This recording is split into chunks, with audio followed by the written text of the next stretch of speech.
प्यारे भाइयों नमस्कार। मैं हूं गोपाल सर। आज की क्लास आप लोगों के लिए काफी इंपॉर्टेंट होने वाली है क्योंकि आज मैं आप लोगों के लिए लेकर आया हूं बिहार बोर्ड क्लास 8 जो गणित की नई वाली बुक थी उसका 5वां चैप्टर वर्ग और वर्गमूल का प्रश्नावली 5.1 का पार्ट 2 पे बात करने वाले, यानी कि क्वेश्चन नंबर 3 से लेके क्वेश्चन नंबर 6 तक में जितने भी सवाल आते हैं सबको बारीकी से हल करने वाले। तो चलिए क्लास को करते हैं स्टार्ट। क्लास पसंद आए तो चैनल को सब्सक्राइब जरूर से कर देना। प्यारे भाइयों, हम पहले प्रश्न संख्या 3 को एकदम आसान भाषा में पढ़ लेते हैं, उसके बाद हम समझने का प्रयास करेंगे। देखिए हमारा प्रश्न संख्या 3 है, निम्नलिखित संख्या में से किस संख्या का वर्ग विषम संख्या होगा। तो चलिए इसको अब समझने का प्रयास करते हैं। देखिए हमारा प्रश्न बोल रहा है निम्नलिखित संख्याओं यानी कि 1 से लेके 4 तक की संख्या में से किस संख्या का वर्ग। देखिए यहां पर वर्ग की बात हो रही है तो हम पहला क्वेश्चन 431 का उदाहरण स्वरूप यहां पर आप लोगों को समझाते हैं। यहां पर 431 हमने लिखा। अब देखिए यहां पर वर्ग की बात हो रही थी तो इसके घात में 2 लगा दिए तो ये वर्ग बन गया, ये हो गया। अब देखिए एक और तरीका है, 431 यहां पर लिख दिए और 431 को 431 से गुना करेंगे, जो भी प्राप्त होगा उसी को 431 का वर्ग कहेंगे।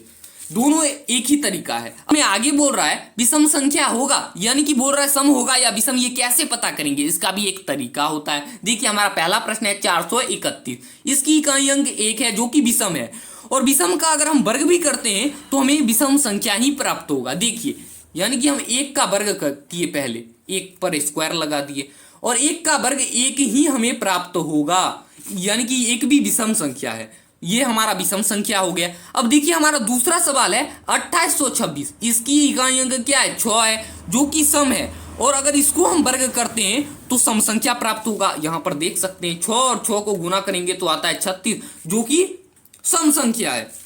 हमारा तीसरा सवाल है 4779, देखिए इसकी इकाई अंक क्या है, 9 है।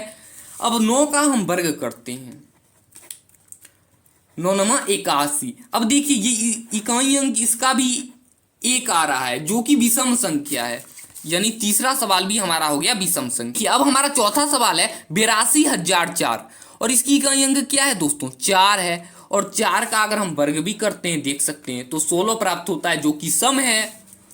यानी कि आप समझ गए होंगे ये है हमारा विषम संख्या, ये विषम हो गया, ये विषम हो गया, ये हमारा सम है और ये सम है। तो यहां पर हम लिखेंगे आंसर देकर, यहां पर लिखेंगे हल, उसके बाद हम लिखेंगे 1 और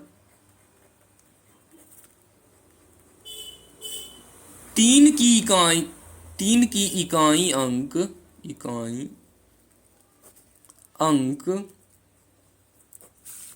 विषम है, अतः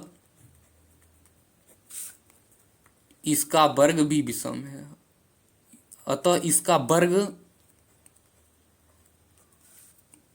भी विषम।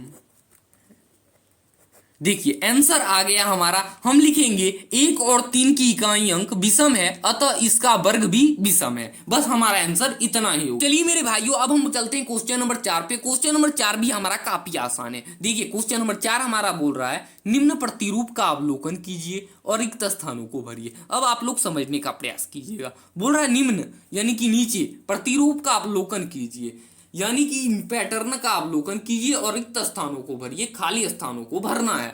यहां पर देखिए 11 का स्क्वायर दिया यानी 11 का वर्ग, लेकिन इसमें हमको वर्ग नहीं करना है। देखिए ध्यान से देखिएगा, यहां पर 11 था तो यहां पर देखिए एक जो था ये अंतिम वाला एक, इकाई अंक वाला एक, इसको हमको कुछ नहीं करना है, वैसे ही उतारना है। ये जो एक था ये पहला वाला तो यहां पर आ गया 2, यहां पर देखिए एक था पहले साथ तो बीच में आ गया 2, बस यहां तक में दिक्कत, कोई दिक्कत नहीं। अब देखिए दूसरा है 102, यहां पर 102 था तो 2 को तो हम कुछ नहीं करेंगे, ये इकाई अंक है। पहला संख्या 10, यहां पर आ गया 10 तो पहले से था, 20 आ गया, एक वैसे ही है। अब देखिए तीसरा है हमारा 1001, एक को कुछ नहीं करेंगे, 100 यहां पर पहले से था तो यहां पर हो गया 200, 100 200 एक पहले। अब है 10,001, एक को कुछ नहीं करेंगे और यहां पर देखिए था 10,000 तो यहां पर हम लिख देंगे, जय को 0 था यहां पर बैठा देंगे 1 2 3 4, 4 को 0 है ना, यहां बैठा दिए, और यहां पर 2 था तो इसके बाद भी 0 बैठाएंगे 1 2 3 4 और एक वैसे ही रहेगा। अब देखिए वैसा ही सवाल हमारा अंतिम में है, बोल रहा है देखिए एक यहां पर है, यहां पर ये वाला एक को हम कुछ नहीं करेंगे, यहां पर एक जो था तो यहां पर हम लिख दिए एक, जय को जीरो है वैसे बैठाएंगे 1 2 3 4 5 6 को जीरो है तो 6 को बैठाएंगे 1 2 3 4 5 6। अब फिर 2 लिख देंगे यहाँ पर, क्योंकि ये 10,000 था तो 20,000 अब आगे आ जाएगा। क्या को जीरो था 6 को, अब फिर 1 लिख देंगे।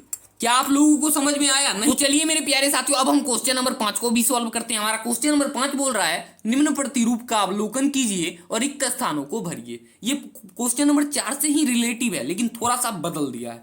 देखिए इसमें 11 का वर्ग बोल रहा है लेकिन इसमें वर्ग नहीं निकालना है। इसमें देखिए 2 को 1 है ना, तो 1 1 को जोड़े तो बीच में आ गया 2, 1 1 2 यानी कि 1 2 1 आ गया। अब देखिए दूसरा है हमारा 101, इसमें 2 को 1 है तो 20 तक जाएगा यानी कि 10 है और 20 आ गया।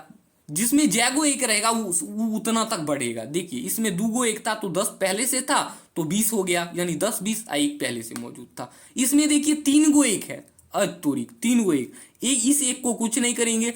देखिए 10 था यहाँ पर 20 30, 3 को 1 था फिर रिटर्न हो जाएंगे 20 1।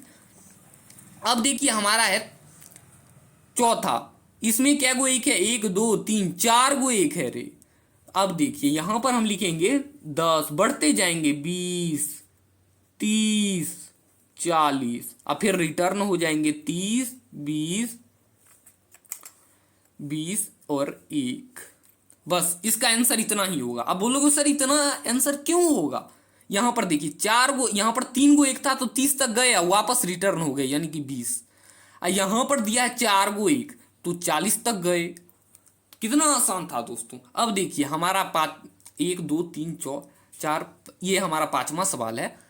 इसमें देखिए 50 तक यहां पर लिखा है, ये भरा नहीं है और इधर से बोल रहा है इसका आंसर दीजिए। तो यहां पर 50 था तो क्या गो 1 होगा दोस्तों? 5 गो 1 होगा। तो यहां पर हम आसानी से नहीं लिख सकते 1 2 3 4 5, मतलब जैगो 1 होगा उसके बीच में एक 0 जरूर होगा। बस हमारा इसका आंसर इतना ही हो जाएगा। आपसे एक बार से नोट कर लो। तो चलिए प्यारे साथियों अब हम क्वेश्चन नंबर 6 को सॉल्व करते हैं। आज का अंतिम प्रश्न हमारा क्वेश्चन नंबर 6 बोल रहा है दिए गए प्रतिरूप का उपयोग करते हुए लुप्त संख्याओं का पता कीजिए। देखिए आप लोग प्रश्न को ध्यान से समझने का प्रयास कीजिएगा। बोल रहा है दिए गए प्रतिरूप का उपयोग करें। ये प्रतिरूप का मतलब होता है पैटर्न, ये दिया हुआ है। करते हुए लुप्त संख्याओं को पता कीजिए, यानी लुप्त संख्या का मतलब होता है रिक्त स्थानों को भरे। अब देखिए बक्सा में जो दिया है इसको हमको पढ़ना पड़ेगा, इसी के आधार पर सवाल बनेगा। बोल रहा है प्रतिरूप प्राप्त कीजिए, यानी कि बोल रहा है तीसरी संख्या पहली संख्या और दूसरी संख्या से संबंधित है। ये जो तीसरी संख्या है 1 2 और 3, ये तीसरी संख्या जो आपको दिख रही है ये पहली और दूसरी से संबंधित है, यानी ये पहली और दूसरी से संबंधित है। चौथी संख्या तीसरी से संबंधित है, ये जो चौथी संख्या है ये तीसरी से संबंधित है। तो चलिए इसको समझते हैं। ये जो 1 पर वर्ग दिया है इसको हमको वर्ग नहीं करना है दोस्तों। देखिए 1 और 2 को गुना करेंगे तो 2 आता है और इसमें 1 जोड़ देंगे तो 3 आता है। अब देखिए फिर 2 और 3 को गुना करेंगे तो 6 आता है, इसमें 1 जोड़ देंगे तो 7 आता है। फिर 3 और 4 को गुना करेंगे तो 12 आता है, इसमें 1 जोड़ देंगे तो 13 हो जाएगा। अब देखिए 4 और 5 को गुना करेंगे तो कितना आएगा? 20 हो जाएगा और 20 में 1 जोड़ेंगे तो कितना होगा? 21 हो जाएगा।